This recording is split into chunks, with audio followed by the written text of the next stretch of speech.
Hello and welcome to Module 6 in our series SDL2 with C++.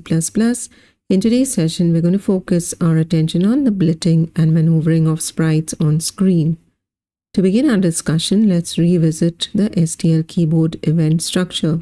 We know from our earlier sessions that SDL keyboard event is a structure that contains information about a keyboard event. We also know that SDL keyboard event is associated with the member key in the SDL event union. Now we've seen the internal definition of the SDL keyboard event structure, but here it is again for easy reference.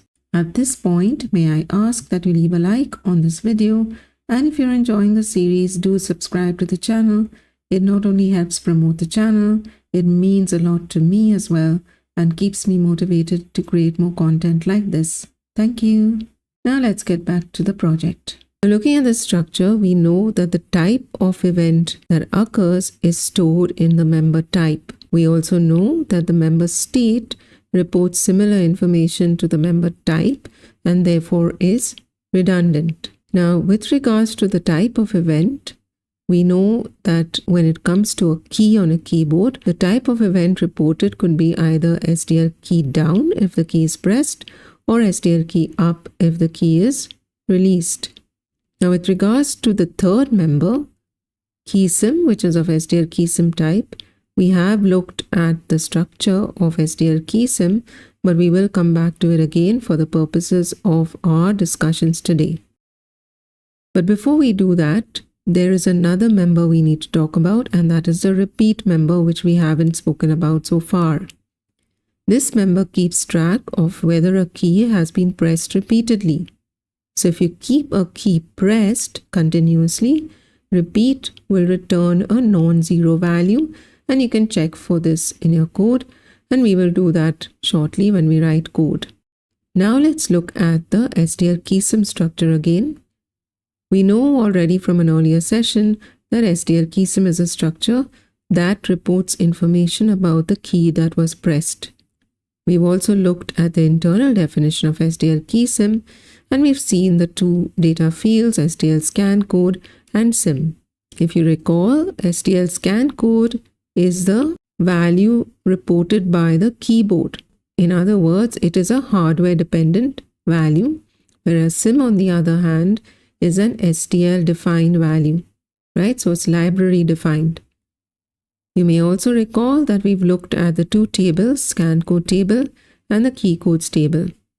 But to refresh your memory, let me go back to them. So we'll start with the scan code table. And if we look at the hardware or the keyboard returned value for our down arrow key, so that will be SDL scan code down. And you can see that the value returned is 81. Again, this is a hardware returned or keyboard returned value. Now, let's go to the key codes table and check the SDL defined value for the same key. So this will be SDL key down. And you can see the SDL defined or the library defined value is very different. Now, how is this library defined value arrived at? To understand that, let's look at the operation that is done. So essentially, there is a bitwise operation done. The scan code is bitwise odd with the binary number 1 shifted to the left by 30 bits. So let's now understand the working. The scan code of the down arrow we know is 81 in decimal. We convert that to binary, which gives us this combination of zeros and ones. Now once we have 81 in binary, we then work on the binary number 1, shifting 1 to the left by 30 bits.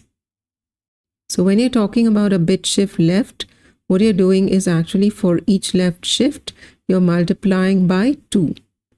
In effect, we are multiplying 2 30 times, or 2 raised to the power of 30, which gives us this number, right? Once we have that number, we then convert it to binary. We then take the binary of 1073741824 and do the bitwise OR operation with the binary of 81. So to explain it simply, it's something like this.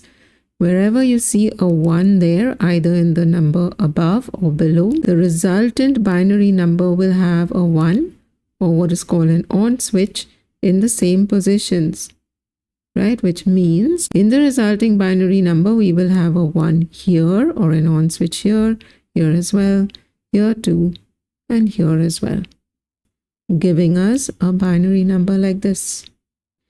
We take that binary number, we convert it to decimal, and we get 1073741905, which you will recognize as being the SDL defined value of the down arrow key.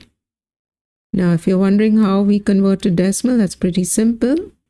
We're taking the rightmost position, that's here, that's 2 raised to 0. This is 2 raised to 4, right? This is 2 raised to 6. So essentially, wherever there is an on switch, we're taking those values and just adding them up. So now you know how the library defined value is arrived at, and I hope this has satisfied the nerd in you. Now let's go ahead and write some code. We will begin by modifying our initialize function to load dynamic libraries required by SDL Image and then allow for the use of JPEG and PNG format files in the project. So come to your Windows search bar, type in VIS. You should see Visual Studio 2022 and your project in this list. Click once on the project to open it up. Now I already have mine here. We'll begin by putting in the #include statement for our header file. So that's SDL image.h. Okay, now that we've included the header file, let's proceed to modify this initialize function. And remember, image init returns a 0 if it fails. So we'll have an if statement. If not image init. And then we need to pass in the flags. So for us, those are going to be image init JPG and use a pipe symbol image init PNG. Now, if image init returns 0, which means it has failed, then we need to print out a message and exit the program, right? So let's copy these 2 lines of code and paste them here and then change this message, right? That's it. Next, write a function that will accept as argument a file path and return a texture to the calling function. Going back to the code now. After the initialize function, this function is going to return a texture. So that's going to be SDL underscore texture star. Name of the function is load texture. And the parameter to this function is the path to the file. So that'll be std string file path. Now within this function, we'll have a variable of SDL texture type. So SDL texture star texture, and we will use this same variable to hold the return value of the call to image load texture. And this function requires parameters. So the first one is our app.renderer and the path to the file, right? And then return this texture to the calling function, right? So we will be calling this function from our main, and we will do that shortly when we modify our main function. Next, write a function that will blit or copy the image or sprite onto our rendering target. So if you're wondering what blit means, it's simply put just copying pixel data from one part of graphical memory to another. Going back to the code, let's put that function in here. So this function is not going to return anything. So void blit, and the parameters are our texture, and we will provide coordinates for the X and Y positions, right, indicating where this image will be drawn on our rendering target. So we will define an SDL rect structure variable. We'll call that destination or dest, and we'll set dest.x to the X coordinate coming in here, and dest.y to the Y coordinate coming in as parameter here. So now, in other words, we have set the origin of the rectangular area defined by SDL rect structure dest, right? We also need the width and height of this image. So we will call SDL query texture for that. And SDL query texture requires arguments which are our texture. We do not need the format and the access, so null for both. And when we query the width of this texture, we will have it placed into ampersand dest.w, and the height will be placed into ampersand dest.height or h, right? We can now call render copy, right? So SDL render copy. We need to copy this image where on our rendering context, so app.renderer. We need to provide the source that's coming from texture. And then we need to say whether we want the entire image or part of the image.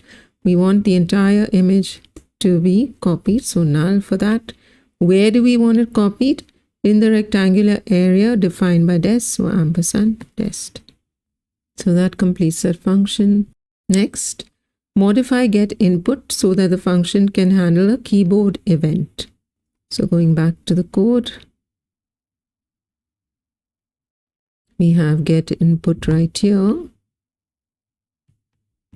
Before SDL quit, we will check for the triggering of SDL key down, right? So when the key is pressed, we will call a function. Let's call that function do key down, and this function will require ampersand event dot key, right? And then break. Similarly, we'll check for key up. So when the key is released, we'll call do key up. And again, that will require the key member. So event dot key and break. Right? Now we've got to define these functions. Therefore, we have those squigglies. So let's put them up here. We start with do key down.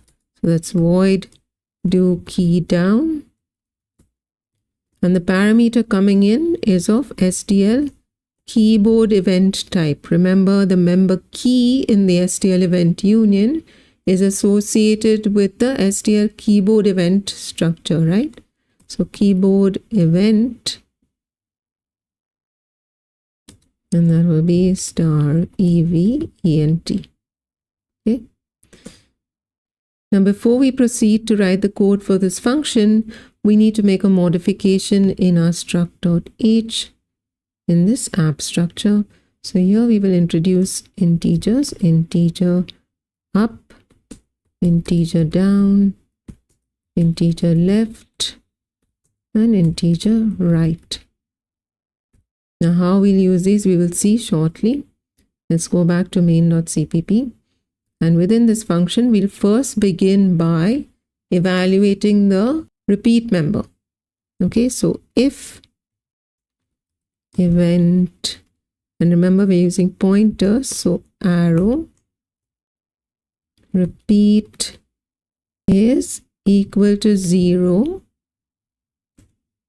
which means the key is not continuously pressed, then we'll evaluate now which key is pressed. So if event arrow operator key sim, right, dot scan code equal to SDL scan code down, which means the down arrow has been pressed, then app dot down will be set to 1. Similarly for up, left and right. So we just copy this and then paste it here and change it so that we reflect scan code up here, and app.up should now be set to 1. And similarly for left and right. Okay, so that completes our do key down function. We've got to write do key up. The code is very similar except that these will be set to 0, so we'll just copy it. That is the entire do key down function and paste it here. Okay, and then make the changes. This will be do key up, right? And then we have to check for repeat, so that remains the same. Now if it is equal to scan code down, this will change to 0. Similarly app.up will change to 0, and similarly for left and right. Okay, and that completes the code for allowing our getInput function to handle a keyboard event.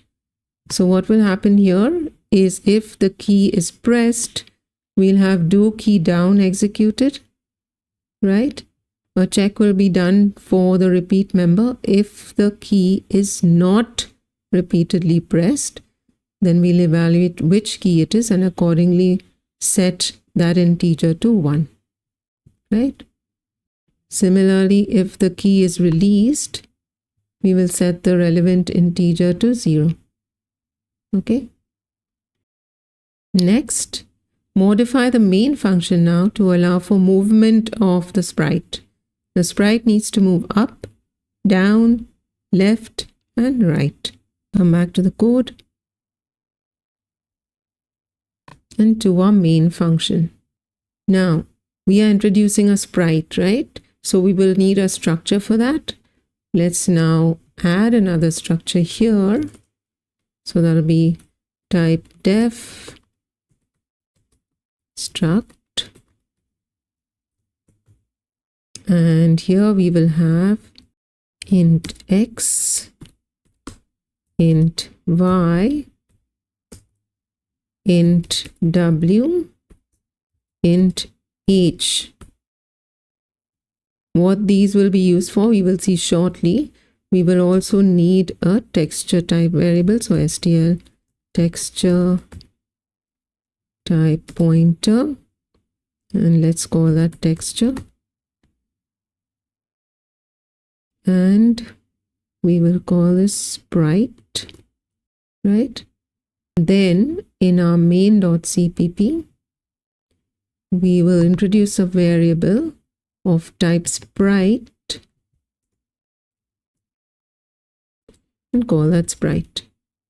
Okay, now come back to the main function and we'll start with a mem set. So this will be ampersand sprite, the variable we just declared. We'll initialize an entire region to 0.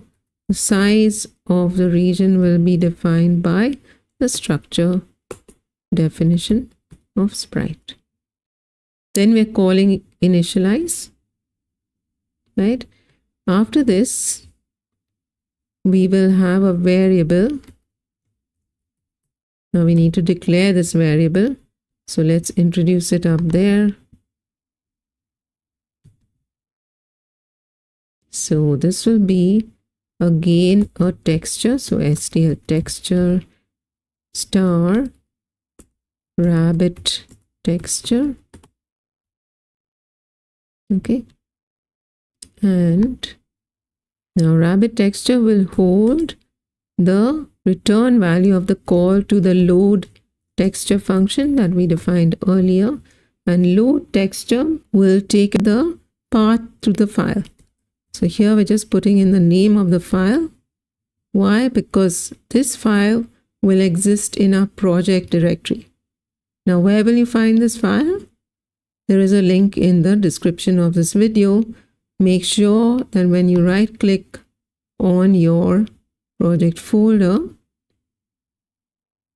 you're able to see that file, which means that you should have copied it into this project folder. Okay. Now, once we have the texture in rabbit texture, we'll set sprite.texture to rabbit texture. We then set sprite.x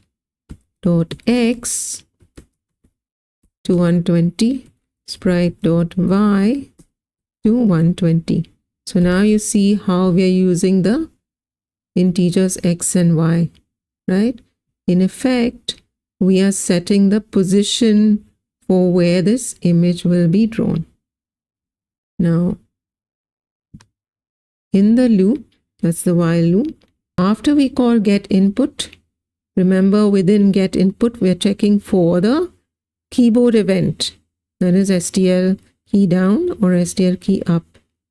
If a key is pressed, we need to check which key is pressed. So here, if app.left is a 1, then it indicates that the sprite needs to move backward on the x-axis, right? So that will be sprite.x minus equal to, you can say 4 or 5, whatever you like. Similarly, if on the other hand the right arrow is pressed, so app.right will be equal to 1, then it means that we want to move to the right on the x-axis. So sprite.x plus equal to 5.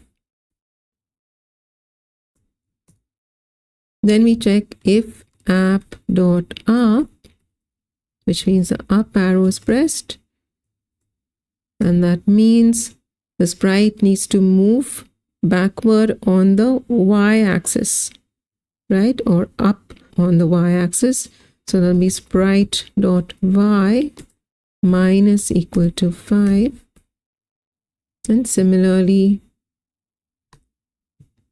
if the down arrow is pressed, so if app.down is equal to 1, then the sprite needs to move down along the y-axis. So that's sprite.y plus equal to 5. Now, once we've determined whether the sprite needs to move up, down, left, or right, we can then proceed to call the blit function to copy the image or the texture into that position, right? So blit will require our texture.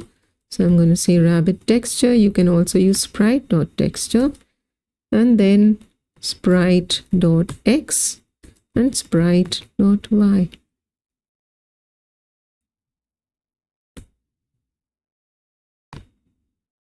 Then we call present frame SDL delay and return 0. So let's run this now.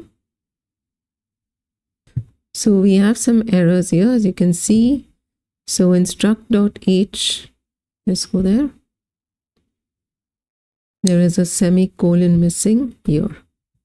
So now let's run this again.